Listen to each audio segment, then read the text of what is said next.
Coming up on a very special Tech News today, 3 inexplicable product launches. Yahoo's Livestand, Google's Gmail, and RIM's BBM Music. We call them confusing, crashy, and weird. I'll tell you why next. Netcasts you love. From people you trust. This is TWiT. Bandwidth for Tech News Today is provided by Cachefly at CACHEFLY.com.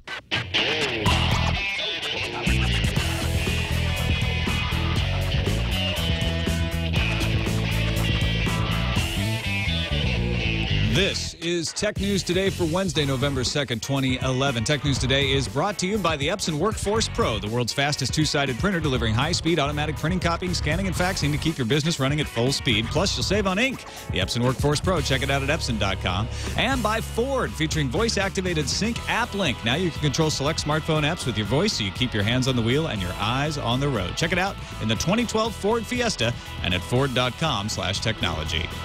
Welcome to Tech News Today. I'm Tom Merritt. I'm Sarah Lane. I'm Iyaz Akhtar. I'm Jason Howell. And joining us today, anchor of Fox and Friends on the Fox News Channel, Mr. Clayton Morris is back. Welcome, Clayton. Hi, Clayton. Hey, thanks for having me, guys. Great to see you. Thanks for being back with us. So right before we started the show, a little breaking news reported from All Things D that Apple has acknowledged some iOS 5 bugs are causing battery issues. They say a small number, of course they're always going to say that, a small number of customers have reported lower than expected battery life on iOS devices, and we have found a few bugs that are affecting battery life, and we will release a software update to address those in a few weeks.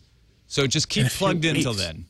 Yeah, it seemed like there were a few things going on, right? At first, you were hearing about there may be this contacts issue. That's what I seem to be having.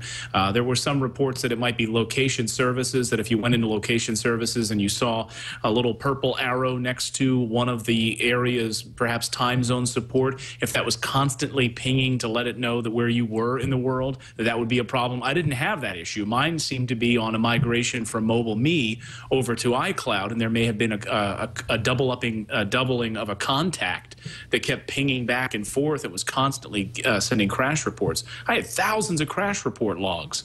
Were you able to fix it by deleting the contacts and restoring them? That's worked for some people. No, you know, we got hit with a massive snowstorm. So I was away from my home base. We just received power back after 4 days. So I haven't had a chance to clean it up. But because I was on Wi-Fi, it seemed it was fine. It was when I was on 3G. So I was going to attempt to clean it up now. But now if there's a fix coming, I might just wait and hold it out. And Apple doesn't say what the bugs are, but they did use the plural, bugs.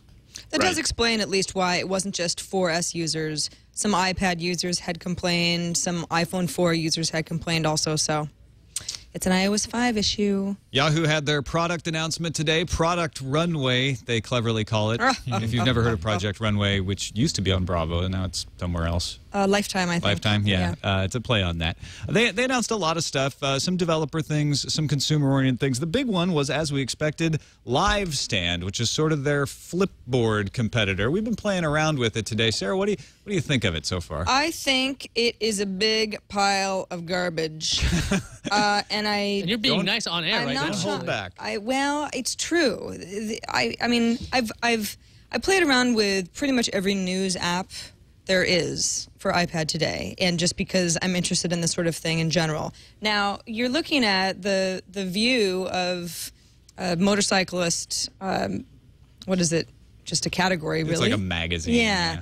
Right. And it looks nice. There's nothing wrong with the way it looks, you know, just at a glance. But the problem is that you've got this top layer where you could basically pin your favorites.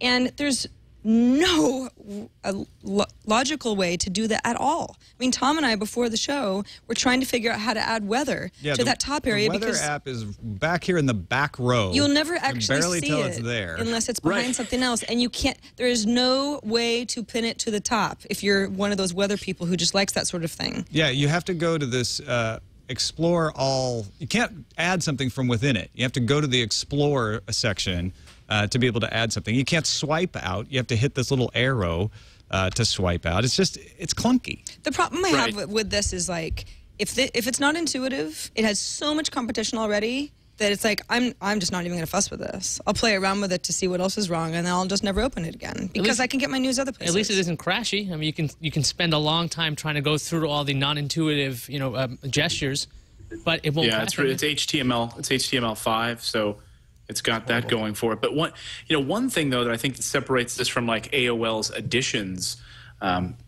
app, which is not bad, but this, it seems, and correct me if I'm wrong, in the hour or 2 hours I've been playing with this, it's not really it's not scraping content. They have partnerships with some of the providers here, right? So you're actually getting full articles, unlike what you're getting in like AOL Editions, where it's giving you that front page of the story, and then you're having to dive deeper if you want to then link out to the website, go to the website. You're getting that, right? Yeah, they're actually pushing this as a publishing platform, so it's not just scraping RSS. You know, Flipboard gives you whole articles, but it's just stuff pulled in from RSS. This seems to have been published specifically for this platform, although that means that it takes a lot of extra effort. So I'm not sure how many people will take advantage of that. I still use Reader for this sort of thing, not because it's pretty, but because it works and gives me everything in an easy-to-use manner. So I actually think this is pretty. Sarah differs. She doesn't really like the way it looks so much, but I think it's really difficult to use.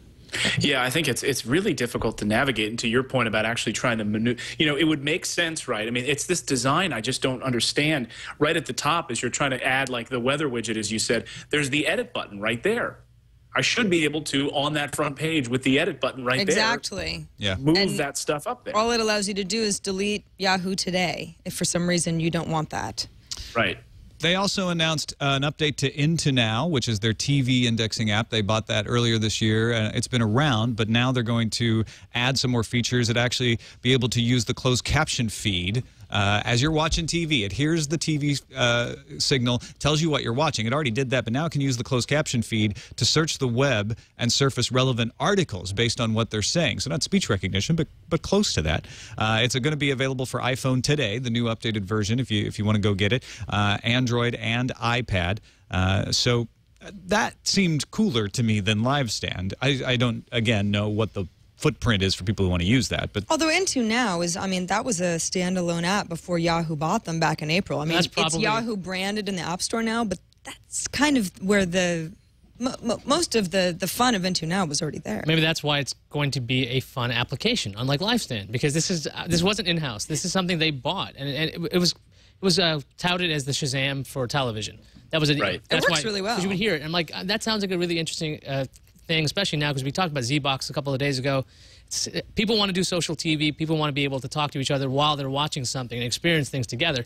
It's a good way to do it, and hopefully it's just nowhere near as bad as Livestand. Well, GetGlue, I know my wife and I use GetGlue quite a bit, and she started using it before me, and I'm like, what are you doing? She would like just have her phone. She wouldn't even have to like hold it up to the television, and GetGlue would then, you know, find out exactly that we were watching some obscure, you know, cooking show or something, and it would publish it. She'd be able to publish it right to Twitter, and of course there's a community around it, so you know, there's that important social component for it. I have to say, what's exciting, what separates this, though, from the iPhone experience is the screen. You know, now on the screen, if I'm watching a football game, I can have context of articles. I can see information about the game that I'm watching. I can pull up interesting articles and context around the programs that I'm watching on the screen. So that extra screen real estate really separates it from the iPhone, where you're just pushing stuff out to Facebook and Twitter. And before we move on, I'll just summarize some of the other announcements. Cocktails, a developer tool called Yahoo Mojito and Yahoo Manhattan, which is a hosting service, will be open sourced in 2012. They also announced the Core content optimization relevance engine. So if you're a developer, you might want to look into those. And Yahoo Mail gets a refresh with a new welcome page, kind of metro looking, actually. But that also has the weather app, or the widget, actually up there the whole time. So it's inconsistent. So if you want to always use the widget and see the Yahoo widget, it's at Yahoo Mail, which is through the browser. From confusing, let's go to crashy. Alex Gawley, Dad, Husband, and Geek, he says on Google+, but he's also the lead product manager for Gmail, posted on Google today, the iOS app we launched today contained a bug which broke notifications and caused you to see an error message when first opening the app. We've removed the app while we correct the problem, and we're working to bring you a new version soon. In the meantime, everyone who's already installed the app can continue to use it, even though it's buggy as crap. But before they withdrew it, some people got a chance to download it, and it's got that new Gmail feel. A lot of people don't like that new Gmail feel on the web. Do we like it on the tablet? Well, the problem I have with it is that it's missing some functionality that you can even have with the web experience, like filters, for example. Right. Which is huge. Exactly. I mean, why have something that's supposed to be, instead of the web experience, which a lot of people access Gmail through anyway on iOS, that has fewer points of functionality? Where's the logic? Yeah, it's just a wrapper, I feel like, around the web version of this. Feels like it does less. I mean, one of the reasons I use TweetBot on my iPhone is because it offers me a level of functionality that I can't get from the web version of Twitter. Yeah, I actually got to it right as they pulled it down. I hadn't seen any stories about it, and I posted on Google+. I can't. It's telling me that it's not available. Did they yank it already? Because my wife had downloaded it and she was complaining how buggy it was. And that was about 11:15 a.m. And then right after that is when I saw Alex Golly's post on Google Plus saying, "Yeah, we just yanked this thing." Didn't they do something similar with Google Plus? Google Voice had this problem. Well, Google Plus launched and then it had all kinds of issues. Remember, and everyone was saying, you know, if you've got that first version of Google Plus, delete it.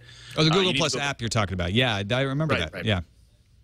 Yeah, they obviously don't have the pre-testing down. Maybe it's a load testing issue, but this is an issue with notifications, he said. A bug which broke notifications caused the problem when you sign in, and then after that it would work. You think they would have noticed that. You think, is there some reason that internally there'd be no way to replicate this error until it went live in the App Store? Something in their internal testing is not recreating the proper conditions somehow, and I wonder what that is. At least they pulled the application. I mean, the last time they did this recently was Google Voice. That got pulled, and within about a week or so, it was back. Because iOS 5 and Google Voice didn't work very well together either.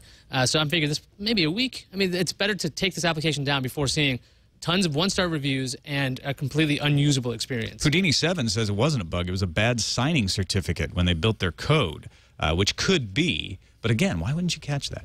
And a side note, Ben M. in chat emailed us, says he runs the former Austrian Apple-related weblog benm.at, and he got a takedown notice for writing the word Gmail because Google doesn't have the right to use the word Gmail in Germany, and he was just reporting on the Gmail app, but they told him he had to delete all references to the name Gmail or face an injunction. He's like, who does have the rights to Gmail? He's like, I'm just reporting on something that's called Gmail elsewhere in the world. Why do I have to take this down? Anyway, yeah, there's another company in Germany that owns it. They had that problem in the UK as well, but they eventually... So they're known as Google Mail there. They eventually bought the term Gmail, and now they're known as Gmail in the UK. But weird situation. Thanks for emailing about that, Ben. All right, before we get to a break, Grand Theft Auto 5 trailer has been finally released by Rockstar. No release date yet, but we do know that the fifth generation of Grand Theft Auto will be set in a city based on Los Angeles. So not exactly Los Angeles, but pretty much Los Angeles. One analyst said it could be the first title in the series to generate over $1 billion. Main character is a retired criminal who has moved to the city to enjoy its warmer climate. Didn't it start in Los Angeles? Grand Theft Auto? Did it? If it did, it felt as seedy as Los Angeles. So it was not actually L.A. It was just a city with palm trees. Do you have the sound down, Jason? Is that why we can't hear it? Oh, there we go. My kids would be like the kids on TV. We'd play ball and sit in the sun, but, well, you know how it is. So obviously makes it sound like it's going to be a pleasure. He moved there for the weather, and then all the crime starts happening. Well, there was no crime. This would be a really lame game. Yeah, exactly. Grand Theft Auto I wanted to be a dad, so I'm going to play that game. Grand Peace. Decided to have masked. I love in the description: masked gunmen, car chases, an exploding car, and prostitutes. Because we've got to get the prostitutes. It is GTA 5 after all. So there you go. First look at GTA 5. If you're excited about it, it's out there. Go to rockstargames.com and take a look at it. Trailers can happen up to a year before a release, so we may not see this thing till the next holiday season. But it is the first time that they've put out a new GTA without having a new console to launch on. A lot of people thought they wouldn't see one ever because of that, because they'd wait for the next big console release. This episode of Tech News Today is brought to you by EPSON Workforce Pro, the world's fastest two-sided inkjet printer. EPSON has engineered the Workforce Pro for productivity. It delivers high-speed, automatic, two-sided color printing, copying, scanning, and faxing, all to keep your business running at full speed. And EPSON has designed the Workforce Pro to help you save on ink. The ink cartridges have extra high capacity. They're not trying to rip you off. And Epson has designed the Workforce Pro to give 50% less cost per page versus color laser. So they're not only high-capacity ink cartridges, they're also using less ink when they print. Workforce Pro prints from mobile devices like smartphones and tablets. Now, if you say, I've tried this network printing stuff, it never works, this works great. Have it on the same network, no configuration. You can install the app, it sees the printer, you print. There you go. Check it out at Epson.com. Epson, built to perform, and we thank them for their support of Tech News Today. On to the BBM Music app, which finally hit the BlackBerry app world today for Canada, Australia, and the U.S. As we have mentioned before, it lets BlackBerry owners add 50 songs, up to 50 songs in your pocket from a choice of millions, and harnesses the social networking capabilities of BBM, giving premium users access to music from their friends' music profiles, and you can swap up to 25 songs a month in your 50-song playlist. Wow, man, stop right there. You had me at 50 songs. I sure did. But don't forget, you get more access to more songs if you have more friends on BBM, which, of course... That's the weird thing about it. Makes no sense to me. I mean, the thing that drives me bonkers about this is that, first of all, I like music discovery as a social experience. The social component of music has always been exciting to me. I was excited about Ping when it first launched until we learned what a disappointment it was. You know, I learn about great music from my friends. Spotify is far more useful, but for $4.99 a month, to have access to 50 songs that I keep cached on my SD card on my phone that I can share with friends who don't, none of my friends own BlackBerries. Yeah, you have to have friends, and you have to have friends that own BlackBerries. So oh, that's a double win. Friends have BlackBerries anymore? That's the problem. I mean, I was asking earlier, like, did anybody at TWiT have a BlackBerry? And I don't know if I can think of one friend I know that has a BlackBerry. I know one person. I think Kiki has a BlackBerry. Oh, I know two then. Yeah. Oh, right. So they can share together. Well, she did last time I checked. She may not anymore. Anyway, so yeah, the more friends you have, the more 50 songs you can add. So you can have hundreds of songs if you have a lot of friends with BlackBerries. And free users, if you don't pay for it, can listen to 30-second previews. Oh my gosh. Now, there's no like desktop application so you can like duplicate this functionality to listen to the same music, right? You always have to use your phone for this? This is a phone app. You can't... Right. Can you run this on your... You can purchase your songs, but you're just purchasing them from the Amazon Music Store. I see. Right, so why would I want to spend those 30 seconds within this app doing discovery? Why wouldn't I just be over in the Amazon experience getting, what is it, a minute? How much time do you get even in the Amazon experience? 90 seconds. Is it 90? Well, in iTunes, yeah. Amazon, I think, can get like up to a minute. I thought iTunes was 30 also. It used to be, yeah. It's and then 90 they now? increased it, yeah. Oh, okay. To 90. See, I stopped checking because I'm like, 30 seconds is not long enough. Yeah, exactly. You also, by the way, if you're in Canada or the United States, you're going to get 2 months free if you're a current RIM subscriber, if you haven't shut off the podcast because you're mad at us now. And if you're in Australia, you get 1 month free before you have to start paying the $4.99. So you can try it out, at least, before you decide whether you're going to plunk down for that or not. I cannot see this being a hit at all. Square has released a new app called Card Case, which is in the iTunes store today, coming to Android soon. This is an update to Card Case. Card Case has been out for a while. It uses geofencing. So it knows when you're within 100 meters of a merchant that you have pre-approved, not just any merchant, but you say, like, I go to this coffee shop all the time, so keep track of it. When you get into 100 meters of the shop, you have a tab opened in that shop. And when you go to pay, to get, you order your coffee or you're just buying beans or whatever it is, your hardware store, you're buying a hammer, you just tell them your name. And if they have an iPad register, which is the only reason you'd set this up, they'll see your name, they'll see your picture, and they'll say, all right, Mr. Akhtar, here's your beer, is probably what they would say. Take your beer and go. It's already charged, and the receipt is emailed to you. You don't ever have to pull anything out. There's no waving an NFC thing at anything. You don't have to punch anything on your phone. It's magic. Assuming this works the way it's supposed to work, this could be like great for bars and everything. Like, this is exactly what I'd be using for bars and coffee all the time, because this is what I want to get. This actually sounds like a bad idea when you put it that way. Well, that's how I would use it anyway. But the thing is, what I'm afraid of is I don't have to pull my wallet out? Give me another. Yeah, it's very dangerous. But the other thing is, though, like, if it's constantly pinging to check where you are, it sounds like it's also going to kill battery life. That seems like a downside on this thing, because if it's always checking, are you 100 meters from where you are, or if you have location services on, I guess, you constantly are being tracked by Square. So, I mean, that could have some privacy concerns at that point. Well, it's just using location services. If you're allowing your phone to track you, then you're being tracked already. I mean, you probably have a lot of other apps doing the same thing. unless you specifically don't want to. There's actually an ice cream shop right down the street from my house. That's also a bad idea. Yeah, Smitten Ice Cream. It's really good, and they've been using CardCase for a while. They were one of the first stores that were kind of in the the demo program. Works like a charm. So you just you go up with your iPhone and you kind of check in, and then you get up to the register and you say who you are, and they've got your picture there, and you complete the transaction. To just not even have to take the phone out. Yeah.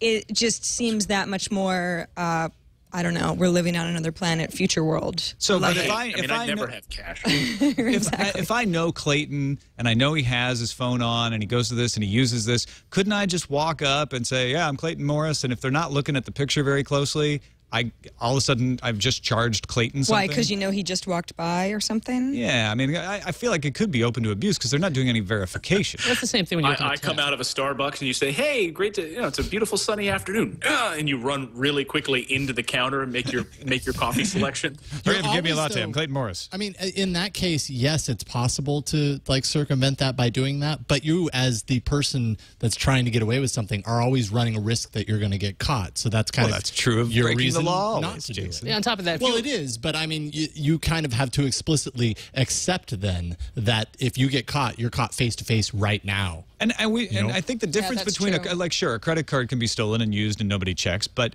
you have to have the credit card. In this case, I don't have to have your phone. You just have to be within 100 meters of the store. If you started a tab at a restaurant or something, somebody could overhear your name, and that could be the same situation. I mean, you don't have the possession of your card anymore. The vendor has it. So, I mean, you still run the risk of that in real life if you start opening tabs at all.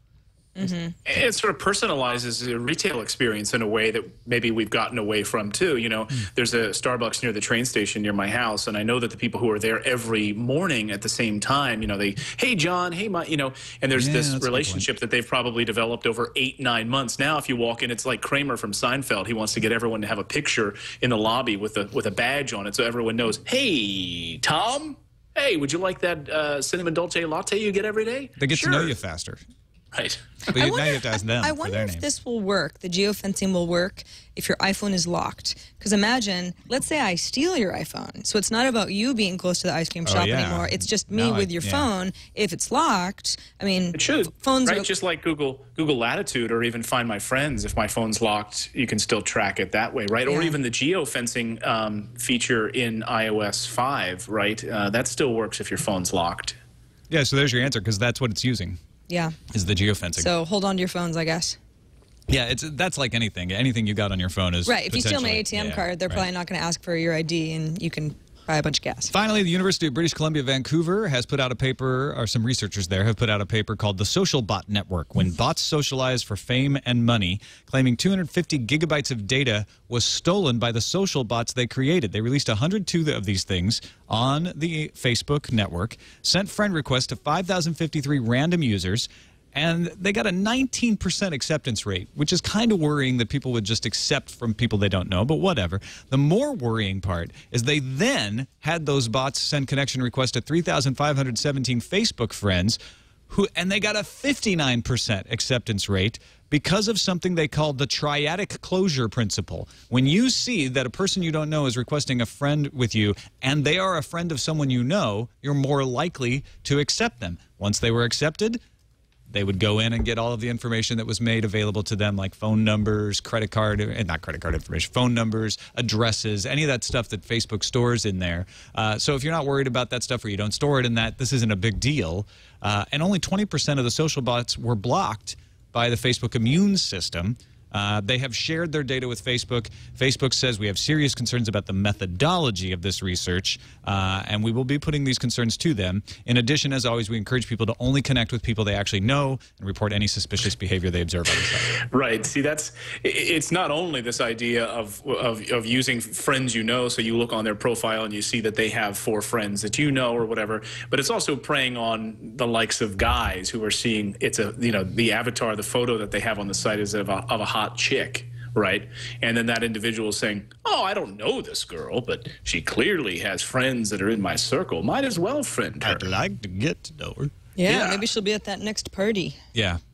And I think it's kind of a self-selection bias, right? The people who are less likely to care about whether they really know someone or not are also less likely to protect that information that they're putting in there. So that's the thing. It's like, I wouldn't put my phone number on Facebook ever. It just isn't something that I want to fill in. But I certainly wouldn't, if I even was going to have my phone number on my profile, open it to friends of friends. Right. I mean, you can put your phone number on there to have it used as a second-factor authentication, right? In which case it's in there. But you can make it private so that none of your friends have access to it. Only Facebook has access to it. But I know some of my friends who are pretty diligent about who they friend on Facebook have their phone number that's just out there. Yeah, I mean, for their friends, because they think some people want to use Facebook as a contact list. Exactly. Well, Facebook also said that because it's like Plaxo. Because the IP addresses were coming from a trusted university source, that their system wasn't flagging these things as spam right away. So they were saying, Facebook was saying that the study might be a little skewed. On top of that, they also take issue with the study's numbers. They're saying, no way, these are not the numbers that we saw on our systems as well. So not only are they saying that we blocked more than you said, and if we didn't block you, it's because you had a trusted IP address. So the lesson here is, if you're going to harvest information from Facebook, do it from within a university. That's exactly right. Yeah. Okay. Let's move on to the news views.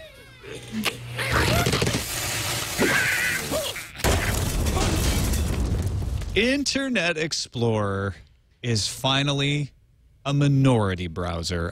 Overall market share has dipped below 50% during the month of October, according to Net Applications. That's for the first time in 10 years. Now, overall market share includes mobile browsers, so you may see some graphs out there that show it at 52%, because if you just look at desktop, IE still has 52.63, but if you consider all browsers, including mobile browsers, they're now below 50%. Chrome, and below 50 cents. Chrome increased its share on the desktop at the expense of IE over the month to claim 17.62%. Firefox's share didn't move at all. People who are on Firefox just tend to stay there, but they didn't grow much. You know what surprised me about the mobile graph was how much farther ahead Safari was than browsing in Android. I would have thought they'd be more neck and neck. Yeah, well, especially with the number of Android phones out there. Exactly. Yeah. Julian Assange lost an appeal with the British High Court today and could be extradited to Sweden soon. Backstory: an arrest warrant was issued for Assange in Sweden after he was accused of sexually assaulting 2 women in August 2010. Assange's lawyers have 14 days to appeal the order, but according to The Guardian, they'd have to show the court that there's a wider issue of public importance. If his lawyers don't convince the court of that, Assange could be extradited within 10 days. Shall we look into the patent wars?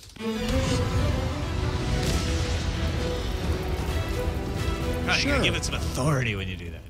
It's always so serious. Okay, Edible Apple examined some of Samsung's court filings and found out Samsung would like to have a nice little discussion with Jonathan Ive, Douglas Satcher, and 2 other Apple inventors. Well, they don't really just want to have a discussion. They want to depose those designers in their Apple-Samsung U.S. patent smackdown. There you go. The actual trial is scheduled for July 2012, where it'll be decided if Samsung slavishly copied certain iProduct designs. Deposition deadline is the 1st of December. But in other patent wars news, a victory against Apple, according to Florian Miller at Foss Patents.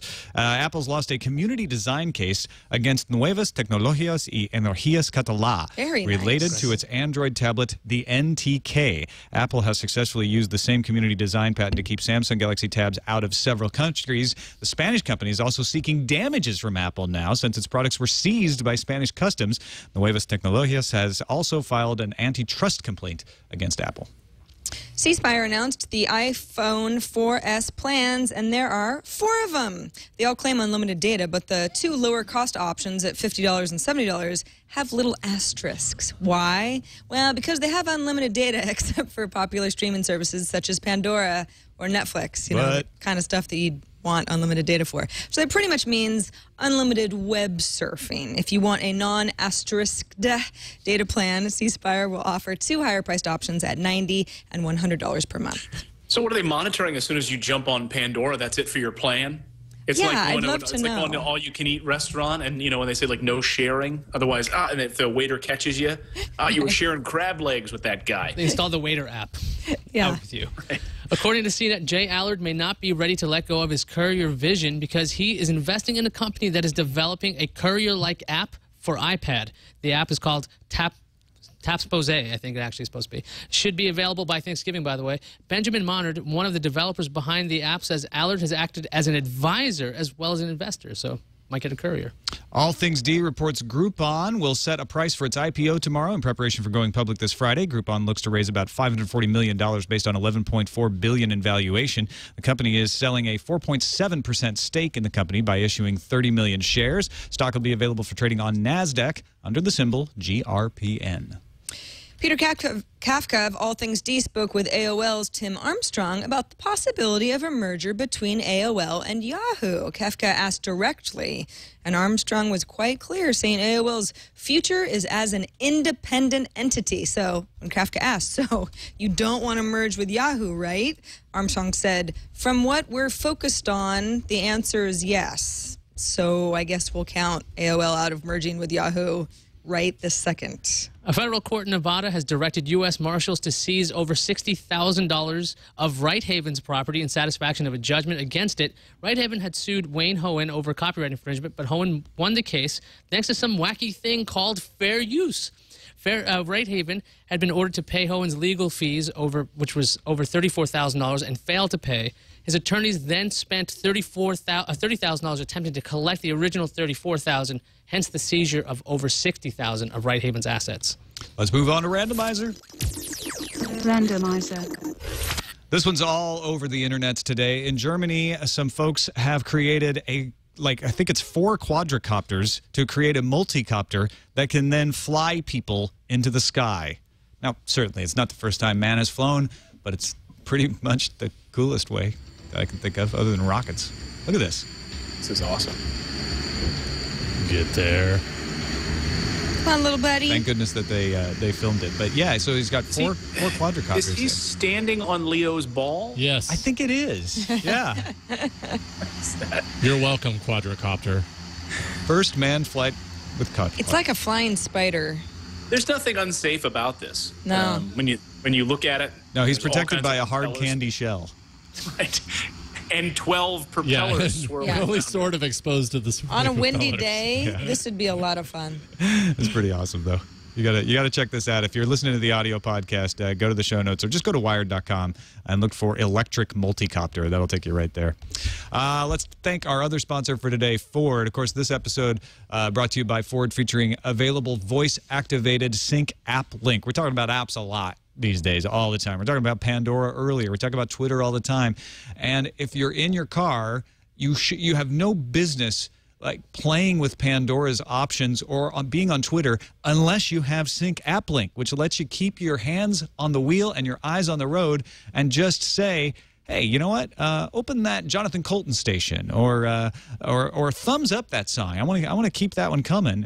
Play station classical music, or if you've got OpenBeak, you can say things like read timeline, and your Twitter timeline is read to you, or read replies, and you get all your app replies as you're driving down the road. Sync AppLink is built on an API platform that allows Ford to continue to work with Ford Tech, AppLink developers in the app community to bring apps to life with voice in their vehicles. You can find it on the 2012 Ford Fiesta, so go take a look at it at a Ford dealer near you, or go to Ford.com/technology and see this and other technologies Ford is bringing to vehicles at Ford.com. And don't forget, Ford's helping us put together a barbecue. Clayton, I wish you were going to be out here November 13th. You wouldn't happen to be in the area, are you?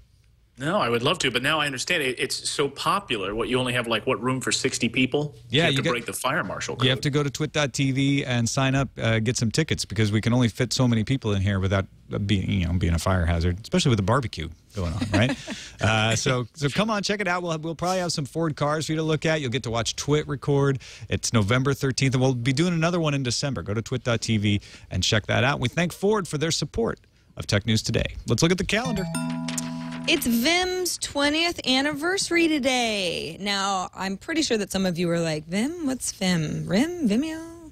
A lot of people might not know, but the Vim text editor was first released to the public on November 2nd, 1991. So you OG text editing fans know exactly what I'm talking about. So happy anniversary to Vim.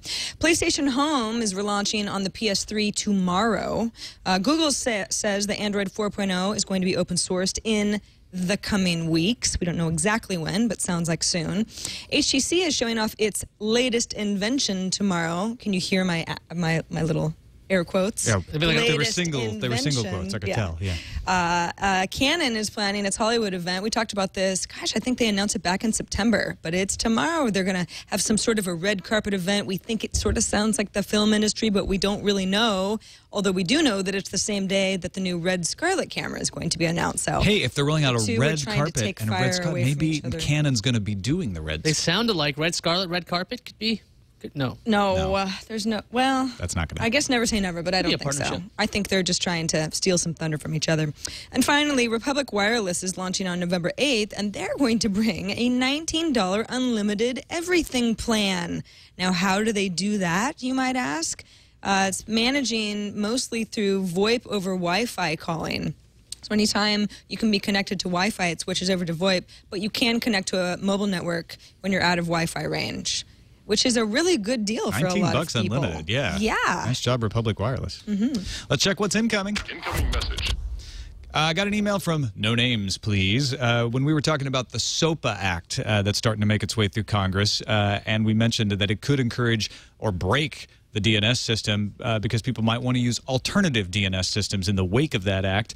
He pointed out that one DNS system that's out there, and there's a bunch of them, but one is called Namecoin. It's an offshoot of the Bitcoin system that uses a transaction chain to hold information about who controls a domain name, and then that owner can put orders into the blockchain for the DNS. Right now, it requires a Firefox add-on to use and only supports .bit addresses, but it could be expanded to more. Best part is that the only cost to reserve a domain name. All renewals are free as long as you put in a command at least once every 90 days to say that you still want the domain. It almost sounds like a better way of doing domain names anyway. For all the controversy around Bitcoin, it has a very hardened encryption system behind it, so much more hardened than the current DNS system. Anyway, I thought it was interesting. I'd never heard of Namecoin before. Me either. I like it.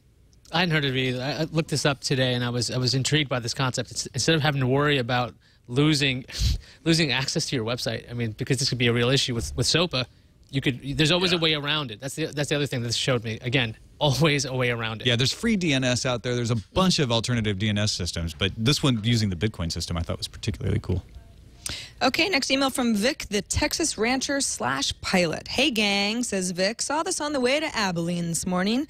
I was going to investigate, but, well, I was in kind of a hurry, and really it didn't seem like that big of a deal. Of course, I can always wait until one of my friends check it out. So, yeah, in the audio podcast, it's a sign for Eula, Texas, spelled E-U-L-A. But I think, Vic, just driving past that sign, you agreed to it.